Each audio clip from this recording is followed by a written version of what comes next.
Welcome to another episode of the Sports Sentiment. I am your host, Nick Urias, and we are coming to you here on a Thursday afternoon once again, talking college basketball around the Mountain West. And boy, man, does it feel like March right now, even though we're just still on the back end of February here, because things are starting to get tight for some of the top teams in the Mountain West. Obviously, this past Tuesday, 2 days ago, some significant Mountain West results and some upsets with Grand Canyon going into Viejas Arena and upsetting San Diego State. And of course, San Jose State taking care of business on their home floor and dominating the Nevada Wolfpack. I personally thought the upset of the season, that's what I said on my radio call, upset of the season in the Mountain West after just SJSU just took command and control of a really good Nevada Wolfpack team, or a solid Wolfpack team, because the metrics certainly like that team with the 17-8 overall record and 9-5 in Mountain West play heading into that game in San Jose. And 59th in KenPom, they didn't really have a bad loss. They have some quality wins against the San Francisco Dons and the UC San Diego Tritons. They have the one head scratcher versus UC Davis at home, but their losses only came from league play, and for the most part, the games that they were favored in, they were taken care of. Now, sure, they lost a coin flip game at home against San Diego State that came right down to the wire. They beat Grand Canyon, even though that Grand Canyon team was not in the greatest situational spot. The fact that they were on the fourth game in 9 days, but still, this Nevada Wolfpack team was able to take care of some quality Mountain West teams and just some quality college basketball teams as a whole, even early on in the season. So for them to lay an egg in San Jose, it was eye-opening to a lot of people around, the Mountain West and, just people that follow, just West Coast hoops, if you will. So biggest win for SJSU of the season, no doubt, just given where they've been this year, coming off an emotional loss, an emotional second half, I would say, versus Grand Canyon. Tim Miles, San Jose State head coach, pretty I shouldn't say explosive, but frustrated after a game like that where Grand Canyon shoots 75% in the second half in a game that the San Jose State led by 10 with about 3 minutes to go in the first half, and in a 3-minute span had a 10-point lead. And by halftime, they were down by 3, and then it just completely spiraled from there. So this was obviously, just a gigantic win. Just for this roster, and just a big time morale boost for this team as they head into March. We got San Jose State head coach Tim Miles. We had a one-on-one with him, recapping the Nevada win, a couple days after the fact, along with, just a brief preview on Boise State coming up, their next opponent this Saturday. That is a 1 p.m. tip out here on the Pacific time zone. So that is obviously a game where, SJSU will most certainly be an underdog in. But, this group would like to be the first of the bunch to go win in Boise for the first time ever, because SJSU, since playing Boise State at Extra Mile Arena, 0-10 lifetime straight up. So that's a game that the Spartans want. And we're going to come back. We're going to talk about just my thoughts and analysis as someone that was there live with San Jose State and Nevada on Tuesday night in San Jose. But first, we're going to hear from Coach Miles, just talking about his team after the Nevada win and heading into Boise State here this weekend. Obviously, probably the biggest win with this group. Yeah, it's a good win, and it's something you try and build on, right? Yep. All right, if we can do this and sustain it. We had played pretty well for 30, 34 minutes at times throughout the year, but this was against a very good team. We were able to sustain all that, so that was good. And you just try and build off those positives on your ability to finish. And even though we're still, short in the rotation, your ability to go out there and still find a way to win. We never really got to revisit this from, the win after Nevada. But I guess just walk me through that brief little sequence when Overstreet checks in and you got the jersey malfunction and everything else like that. What was going on there? Well, somehow we got the wrong starters in the book, right? It should have been Pasha starting, and it was Marcus instead. And so you either take a technical foul and put your normal starting group out there, or you adjust and just sub Pasha in right away. And so immediately I looked and I'm like, Marcus, you're in. And I'm like, go get the tip, and pulls his shirt off and he's got no jersey. And now I'm mad at the ops guy. Now I'm like, hey, what is going on? This is, shouldn't happen. Because the ops guy is the guy that puts the starters in the book. Uh-huh. And so I got to a certain point where I was ready to take the technical. I was like, screw it. Pasha, go. I don't know. And Javon Hanna ran in the locker room and he found Marcus's jersey and got it to us on time. So that was good. Wow. And not the way you want to start a game. Oh, exactly. But I guess if chaos ensues and then we end up playing good, I'll take it. There you go. As far as this weekend at Boise State, the Spartans are 0-10 lifetime in that building. Played them tough. A few years ago, I remember when you had Amari Moore and company.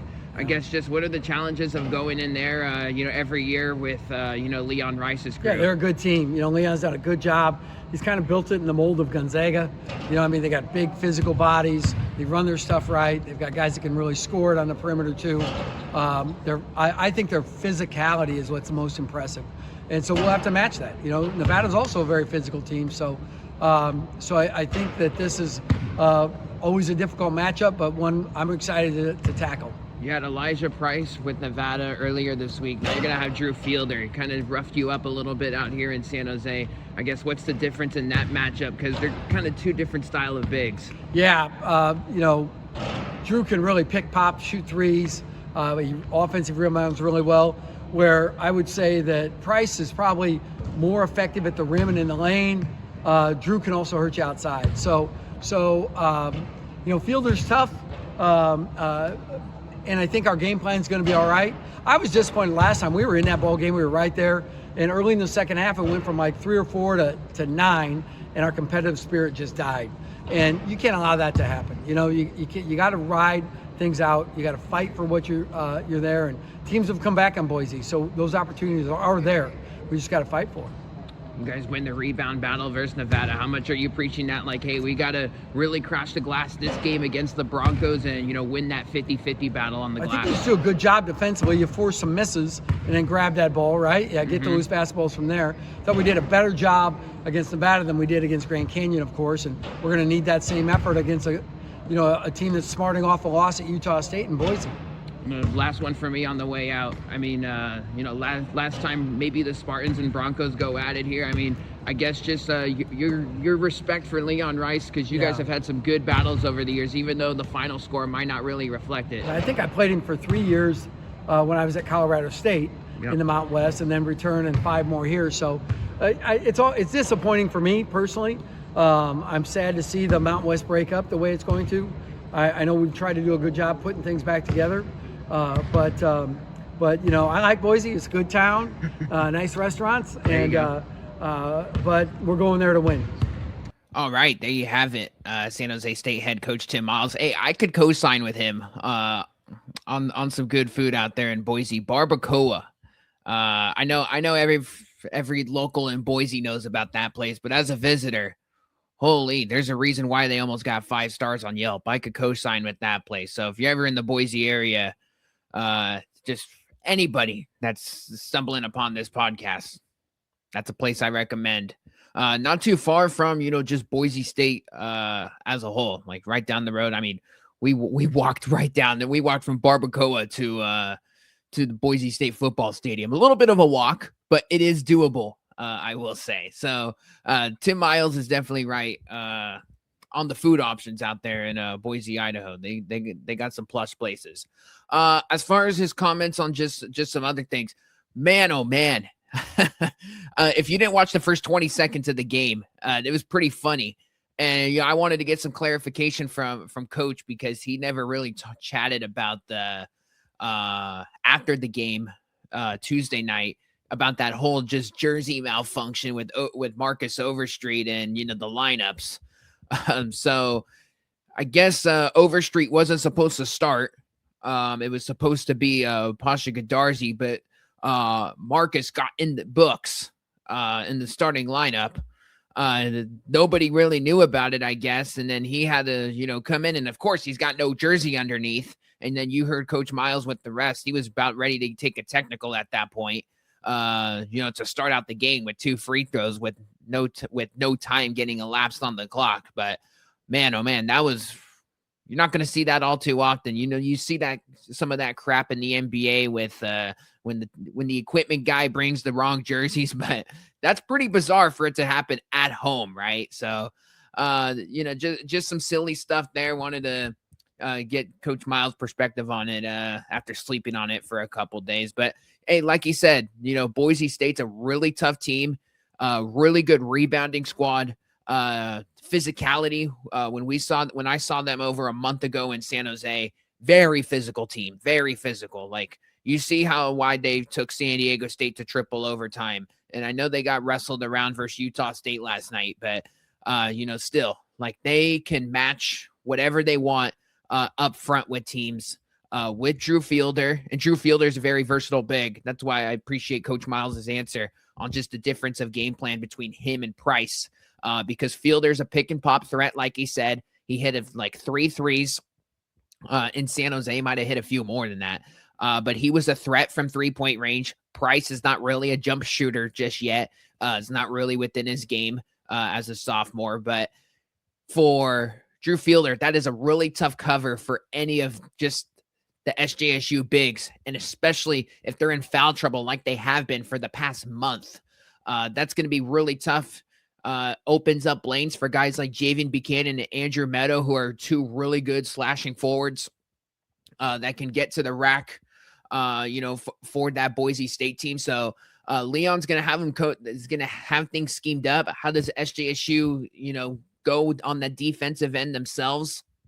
Remember, this was a 3-point game at halftime over a month ago in San Jose, and then things just kind of unraveled. And you heard, Miles say, like, hey, we were down 8-9 points, and then, we kind of just let up. We can't let our emotions get to the best of us. And we've seen that in tons of spots, this year with the San Jose State team since they've been suffering all the injuries where, they get down like 12 points and, it's only Garland out there just kind of fighting for his life, trying to, score at will. So, and, I think that was honestly a key, success to why SJSU was able to bring this, game versus Nevada home, because San Jose State, like I said, securing what I think is the upset of the season in the Mountain West thus far.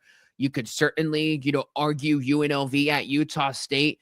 I know UNLV was a double-digit underdog in that game on the road, but like I said, just given where Nevada was from a resume standpoint, not really suffering a bad loss, this was kind of a shocker. And it was the fact that they got punched in the mouth early so quick in this game. 87-71, the final, the Spartans win. But really, I mean, this was a game for the Spartans where, they made like 6 threes. They made 6 of their first 7 threes in the game, the first 5 minutes of this game. And it was Adrian Myers, Sada Nganga, and Melvin Bell. And when Melvin Bell hit that 3, you're like, okay, this might really be SJSU's first half for the taking here. Because we already know where his 3-point shot is still developing. But credit to Kobe Garland, man. Garland had 6 first half assists, 9 total for the game, tying his season high. And I just really thought for Kobe Garland, these games where SJSU has success early on, because they've been competitive now for 2.5 weeks. You go look back at all of their games, a lot of their games at home, they've kind of figured it out now. Of course, the final score doesn't look pretty, but they're in it for about 30 minutes of these games. But even going on their most previous road trip at Colorado State, at UNLV, we broke those games down. They were in those games, and just couldn't get on the right side of the scoreboard after 40 minutes of play. But Garland, if you watch these San Jose State games, Garland is all about playmaking for others in the early going of these games, because for SJSU, we kind of understand where Kobe Garland is going to get his points. He's just such an efficient player, and he's back to where he was. He was back at UNLV when he dropped almost 30, but he's been back, and when he was like in November, December peak form, when he dropped like 30, a career high versus UC Santa Barbara, right? And it's to the point now where he's trying to play make for his teammates early in these games, like an Adrian Myers, like a Melvin Bell, like a Sada Ngonga, like a Pasha Gadarzi, who, feasts on the catch and shoot from three. If you could get those guys early going, you already know you're going to get the Garland, outburst in the second half when you really need it, or when the games gets tight, or when, you get a coach like Steve Alford that makes the respective adjustments coming out of the halftime locker room, right? And Garland could really go get you a bucket. And quite honestly, we haven't really, we got no sample size with Javon Hanna practically, and no Yafet Mundi out there to really go create. Garland is really the only like legitimate shot creator that's like pretty well developed right now.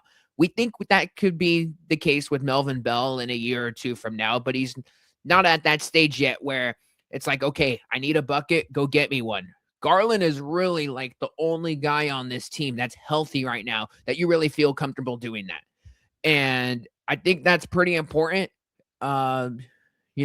When you need a bucket, it's like how it was when the Amari Moore heyday with these teams, with those Spartan teams, right? Where it's like, okay, game's getting close.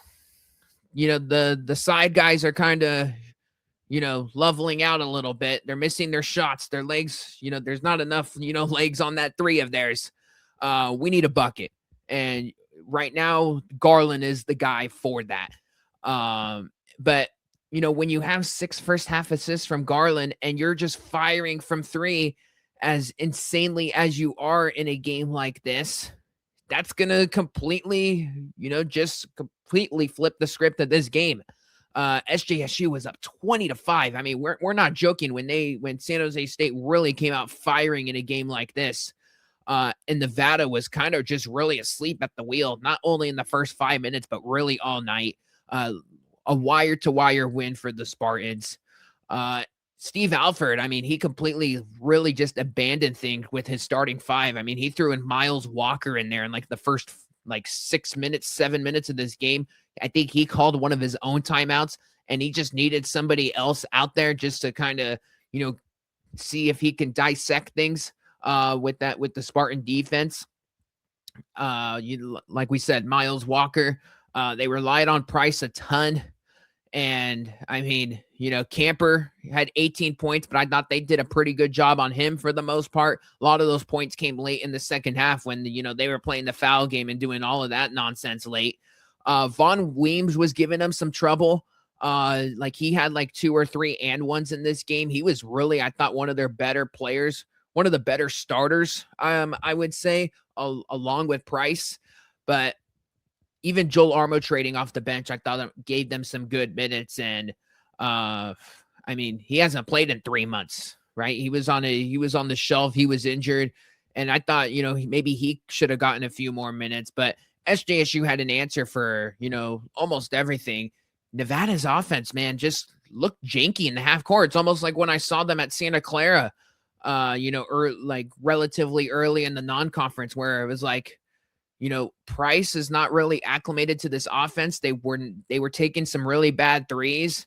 Their best shot was really coming off an offensive rebound or when they were at the free throw line. And that's how it was when they got killed at Santa Clara. And that was the case here in this game in San Jose. I mean, Nevada had more made free throws in this game than actual field goals. And that to me is a red flag. That just kind of sums up the night for the visitors. And, just overall, I mean, for whatever was left of Nevada's at-large, I guess resume for the NCAA tournament, you can throw that out the window now. 0% chance. I saw people online saying, hey, this is one of Nevada's the worst losses we could remember. And Steve Alford, for the most part, has taken care of San Jose State. I mean, this was a Nevada team that drilled SJSU by 30 plus a month ago. Now, they didn't have all their players. Garland didn't play in that game. And Jermaine Washington was first game back from injury. He's missed his 4th straight game now, but different team a month ago, right? Team's getting slightly healthier as we sit here right now. But man, just that's a 46 point, 40 whatever points, 45 plus, point differential from the first meeting to the next meeting. So that's pretty shocking. Just from that aspect of it. Like, man, SJSU took these guys, to the woodshed and, put their foot on the gas and their foot on the throat and, just really closed the game out. I thought what was essential for this team, and I said this on the radio on the live broadcast call, for KSJS, and that was, you got this double-digit lead early on in this game. The final 4 minutes of this first half, you can't give Nevada any sign of hope because that's exactly what got them in trouble versus Grand Canyon, right? They were up 10, 13 points. Up 10 with like 3.5 minutes to go in the half. And, just carelessness, live ball turnovers resulting into easy points, a couple 3-point shots like Henley hit a 3, Stromer hit a 3 on last Saturday. And, the floodgates just opened from there. And then GCU's got the momentum going into the break. They come out, jump on SJSU early, had an 8-point lead, and then the game was over. So, that's why I was preaching, kind of live on the air, like, hey, the final 3 minutes of this first half, you got to close it out. Like, you got to just trade points with them at the very least and, take this to the break with the double-digit lead because, the Spartans were shooting so many threes and making so many threes at such a ridiculous rate where, you're probably not going to make that many in the second half. I mean, they made 15 damn threes in this game, season high. Like, that's not sustainable every game. I'm sorry, it's just not. So when you're, firing and, I think like 8 or 9 of those came in the first half. So, it was just one of those like results where if you're not up by double digit in this game, you're not going to be feeling good about yourself where you're just going to start, you're going to be a little worried about how are we going to control this game for the next 20 minutes or because we kind of had ourselves a little bit of an outlier shooting performance in the first 20 minutes, right? San Jose State, I mean, we talked about this team, just overall, the rebounding, and Coach Miles talked about it. The rebounding has been a problem for this team. +6 in rebounds, 38-32. I thought that was noteworthy. The fact that they were just able to control the glass, I thought their physicality was much better in this game. And, I think this was the third best field goal defensive performance of the year. Nevada only shot 40%. I think Colorado State shot 38% against them 2 weeks ago. CSU still won. Somebody else shot not so great against them. Might have been in the non-conference. But still, I mean, this was by far the best defensive performance that they've had in Mountain West play. Maybe the Air Force game, but outside of the Air Force game, I don't kind of want to even throw that game in there. Sure, it's a conference game, but Air Force is just in a they're hitting new lows, that team right now. Still winless in league play and getting drilled by double digits almost every game. This was with a good opponent, an opponent with the pulse. This was the best defensive performance San Jose State's had all year long. And 3 for 20 for Nevada. Look, they got some help. Like, they missed some open threes, but they also forced some bad ones late. I mean, Camper was looking for a foul on a 3, late in the final 2 minutes of this game when they were kind of chasing the dragon. But Comer had himself some good looks, and Godarzi had some pretty good flyby contests, I personally thought. So, defensive performance was good. Got to give some kudos to Douglas Langford. He had 5 games prior to this one where he played 8 minutes. And a couple of those were, DMPs. He didn't get into the game. So the fact that Douglas Langford gave San Jose State off the bench 5 points, 5 rebounds, 3 assists, a couple of steals, staying out of foul trouble in 18 minutes, I thought was really good for this team. For a freshman to play like that, really, just bother Elijah Price enough with some deflections, not allowing him to get to his spots. I thought was pretty important in this one. Coach Miles talked about it versus Grand Canyon.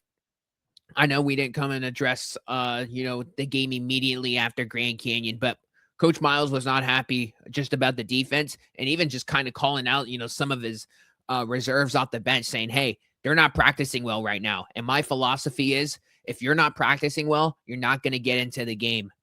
And that's why he only played 6 guys in this game. So it wasn't really an injury situation, for some of those guys. So, I mean, Langford didn't practice good leading up to the GCU game. Marcus Overstreet, he did not play versus Grand Canyon. He must have not practiced good. So, Coach Miles is going to reward those regardless of the situation where the roster may be at. How you practice, you'll get into the game. He's not going to experiment with stuff like that in the game if they're not practicing well and they're not bringing it throughout the week. So that's his philosophy. I respect it. And, honestly, like, hey, if you can't really blame him in that aspect, right? What's going to really flip if you're not bringing it in practice in the game itself, right? So, but overall, really, really good win for SJSU. They haven't beaten Nevada since the 2023 Mountain West quarterfinal game. Just a really good boost for this team, which, by the way, has themselves like a very, favorable regular season stretch here coming. Their final 3 games, I know they got the Boise State game on Saturday. That's going to be a tough game for this team. Going on the road, we said 0-10 lifetime. They've gotten drilled by double digits in every game in the Tim Miles era except one. And that one game, they lost in overtime by 6. And that was with the Amari Moore, historic 2022-23 or the 2021-22 squad. That was, the surprise of the Mountain West, and Amari Moore won Player of the Year and Tim Miles won Coach of the Year. So that was a pretty special team, and they still lost by 6 in overtime. So San Jose State's going to be a double-digit underdog in this game. Not to mention, Boise State is going to be pissed off after they lost to Utah State by 15+ and got ran out of, the Spectrum Center in some crappy weather out there in Logan, Utah in the second half. So that's going to be a game Boise is going to be hungry for. They'll most certainly probably like their matchup, but I will say this. Kobe Garland played 30 minutes in that game, came off the bench for San Jose State. I think only had like 10 points, like 4 for 10 shooting. Like, he was not back into the form that he presently is in. So I'm very intrigued just to see what a healthy Kobe Garland looks like playing full starter minutes. Looks like in a game like this. But obviously, situations are different. Just based on, San Jose coming off their best win of the year. Boise State a little angry after coming off a Utah State game and, losing in overtime last Friday versus, UNLV, which was a crazy game. And they were up like 23 points in the first half and lost the game in overtime. So that Boise State team, I have to say, like, the Spartans are catching that team at the wrong time. But the schedule, as I was trying to get to, is very favorable down the stretch. You're at Boise State on Saturday. You're at Air Force on Tuesday. And then you host Colorado State. You host Wyoming in the regular season finale. And then sandwiched in between both of those, they got Fresno State on the road, who is a little bit banged up. And as we know and as we've documented on this podcast, San Jose State and Fresno State in the Save Mart Center, bookmark the game because it's going to be fireworks and the game will come down to the final shot. So, if SJSU, gets a Yafet Mundi back, maybe gets a Jermaine Washington back in the next couple weeks, this is going to be an intriguing team. This could be a team to keep an eye on because their record, their record might not be, reflect what the current roster is and their current form heading into the March tournament, of course. So, we'll see what things look like versus Boise State. But again, like I said, really good win for this team. Bad loss for Nevada. Can't happen with Steve Alford and company. Alford always has, it seems like, one of these head scratcher losses every year. It happened, a few years ago in the Mountain West tournament. Last year's team wasn't what it was. Of course, led by Kobe Sanders and Nick Davidson. They were expecting a whole lot more with that team. And I know he likes this team this year. And because look, the guard play is solid. They got depth in that area. I was actually pretty surprised Tyler Rollison only played 8 minutes in this game because I thought he was a guy that could, maybe bother the Spartans just a guy that could come off the bench. SJSU has had problems with these guys that come off the bench and, that are capable of, shooting it and driving it. Dusty Stromer had himself a really good game versus Grand Canyon, but a little surprised by that. But still, I know Alfred likes his team this year. He likes it a whole lot better than what he did last year. And, the overall record and the Mountain West record has certainly reflected that. And this is a game where, it sets you back from a metric standpoint. And look, like now they got, I think, New Mexico, at home. I think they got Utah State coming into their building this Saturday. So like, you got to move on because this is right now you're jockeying for 4th, 5th place. You're like, they've had themselves a good year to the point where they could have a first round bye in the Mountain West tournament. So, pretty shocking result probably from an outsider looking in, for anybody that covers the Mountain West and, watches, college hoops every night. But, some would say that SJSU was due because they've been flirting with a lot of these games for quite some time now. So, we'll see how things materialize, out there in Boise, Idaho for SJSU and Boise State. And, we'll continue to monitor this team heading down the stretch here in the back end of February going into March. Before we get out of here and, before we get out of here and, put an end to the pod here on a Thursday afternoon, let's just kind of look at the standings big picture here. Utah State on that 8-game heater of theirs had that very interesting scheduling spot last Saturday in a non-conference game versus Memphis. The Memphis Tigers are down this year, but winning that game by 20 plus. I know Utah State dropped 99, but still really good win there to win by margin against a team that's probably going to be flirting with the American Championship, probably in that wacky American tournament this year. I know Memphis is down, but still, that's a team that, that has some upside. They got some talent. So to take care of a game like that and, run up the score, good for the Aggies. Not most certainly improve the KenPom and net rankings. San Diego State, real quick, I want to hit on this team. Taking a loss at Grand Canyon. This was the other upset on Tuesday. San Diego State, I know they're second place, and I know they're 12-3 in league play. But I think San Diego State over the years has set the bar so high.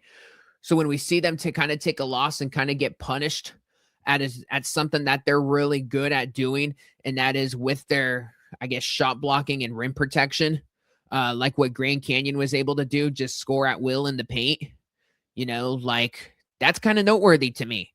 And because we've seen with Nathan Mensah, and I even go back to 2 years ago when they had Jay Powell, like a pretty solid rim protector, was able to alter some shots.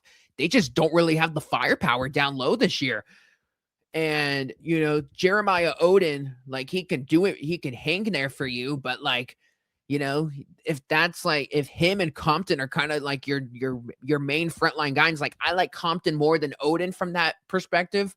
Magoon Guath doesn't look right now. I know he's one of the best shot blockers in the nation, but he does not have the impact that he did a year ago as a freshman.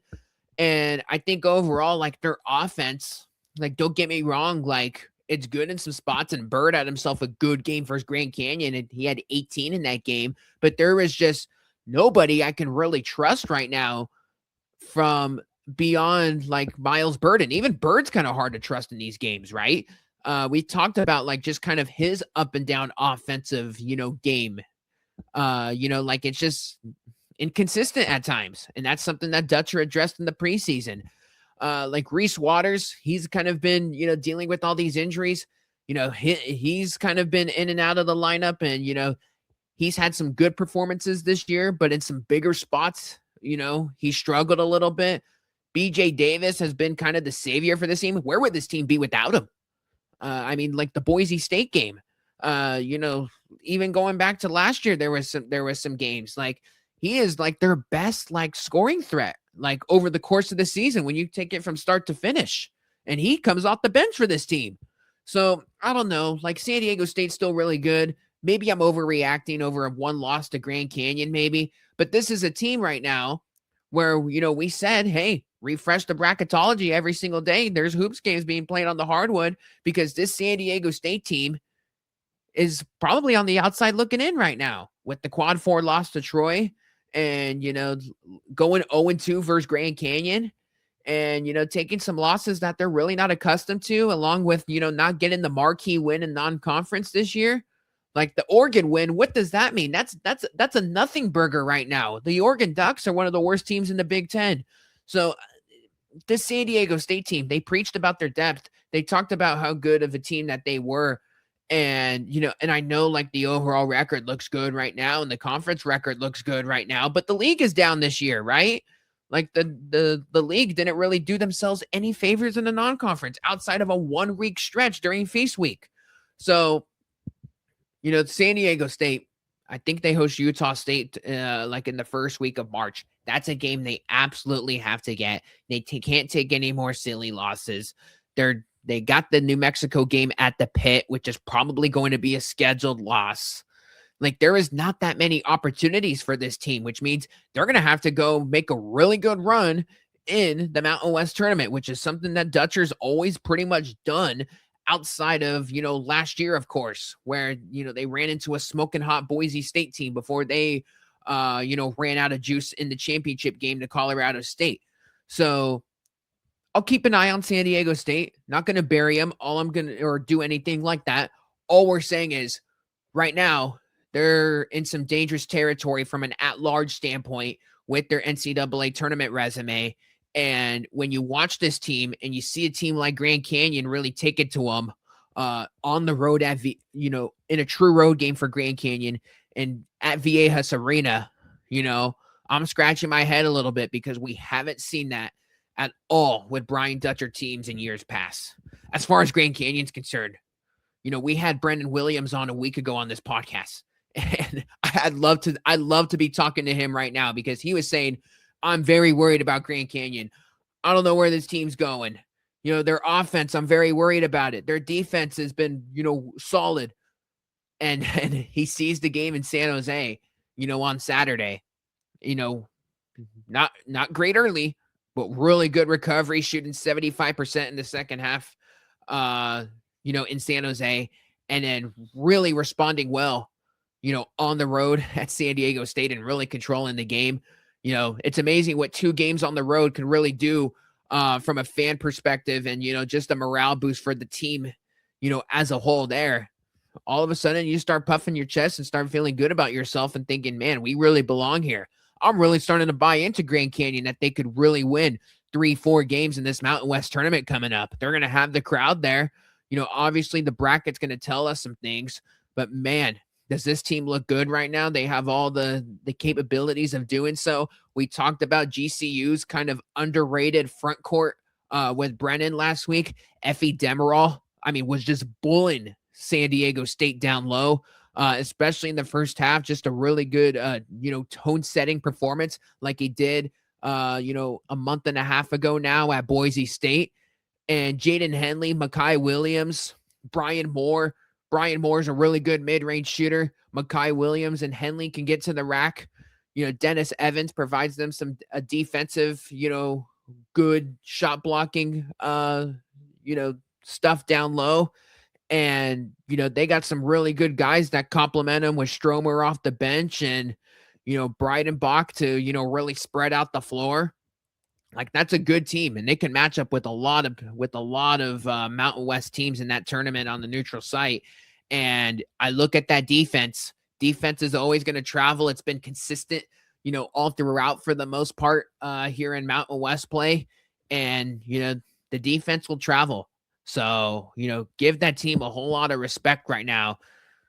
Year 1 in the Mountain West, and they're 10-5 right now. Like, they are, maybe not in the running for a regular season, but man, they are in the running to really position themselves nicely, for the Mountain West tournament here in a couple weeks. So, kudos to GCU. They look really good right now. And, I talked to a lot of people, and a lot of people are really starting to buy into this Lopes team as far as being something special in March. So, that's what I got. That's what I got on the Lobes, because, there is a lot of things. And what I have to say, what certainly helps is a guy like Jaden Henley for Grand Canyon, who played at UNLV last year. And this is something I talked about, but I feel like it was important in this game.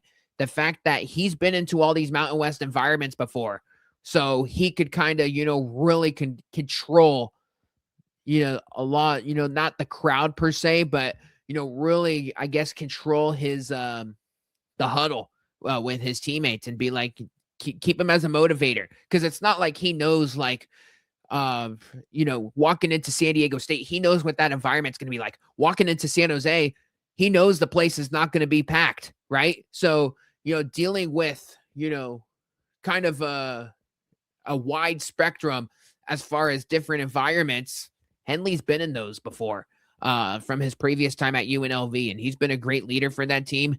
And, it's really showing right now. So thought I'd throw that out there. Just here we are in the standings, and, things are kind of, really shaping out, not only at the top, but even in the middle. It's getting very interesting with UNLV still being as wild as they are, taking a home loss to Colorado State, but then coming back down 23 and winning on the road at Boise State in overtime. Fresno State, we should mention, with that 6-9 league record, very banged up right now. David Douglas Jr. out for the year. Jake Heidbreeder dealing with back spasms. He missed Tuesday's game at Wyoming in a 10-point loss there. So keep an eye on the Fresno State situation.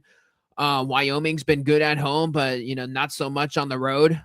And, we talked about San Jose already, where, we'll see where they're at after this upcoming road trip. You got to imagine they go 1-1, with a tough game at Boise. And then, you would imagine they take care of Air Force pretty handily. But again, who knows? So that's where we're at with the Mountain West.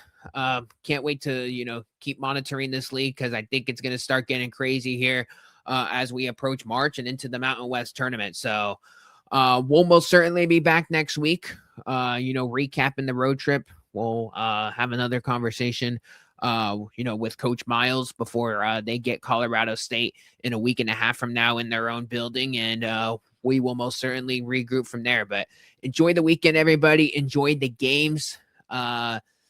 We're starting to get to March, which is one of the most wonderful times of the year if you follow the sport religiously. So we're going to most certainly have the coverage for you. We're going to be at the Mountain West tournament in Las Vegas, Nevada. So we're going to have, coverage out there. We'll be traveling out there for the tourney. So keep all eyes out for our content we're gonna be spitting out there. And as always, like, comment, subscribe. I check out all the comments. If you guys leave one, always appreciate the love. And look, enjoy this time, because it's gonna come and go, and then when the summertime rolls around, you're gonna miss it. So gear up, buckle up, because things are going to start to get wild here in the Mountain West. So that will do it for me. Once again, I am your host, Nick Urias, and be sure to subscribe wherever you get your podcasts.